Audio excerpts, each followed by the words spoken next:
Isang kilalang kapuso komedya ang usap-usapan ngayon matapos makumpirmang kabilang siya sa cast ng isa sa pinakainaabangang serye ng ABS-CBN na si Gabo. Bagamat hindi palantara ng lahat ng detalye tungkol sa kanyang karakter, marami na ang excited na makita ang kanyang pagganap sa naturang proyekto. Matagal nang napapatunayan ng naturang komedyante ang kanyang husay hindi lamang sa pagpapatawa, kundi maging sa pag-arte sa drama at pelikula. Dahil dito, marami ang naniniwalang malaking ambag siya sa kabuuang kwento ng serye. Ayon sa ilang taga-subaybay ng showbiz, isa siya sa mga personalidad na madaling makatrabaho at may magandang samahan sa kapwa-artista. Kaya naman, hindi na nakapagtataka kung bakit isa siya sa napiling maging bahagi ng malaking ensemble cast.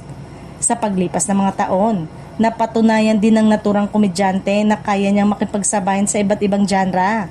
Mula sa komedya hanggang sa mas seryosong mga eksena, nagagawa niyang maghatid ng natural na epektibong pagganap.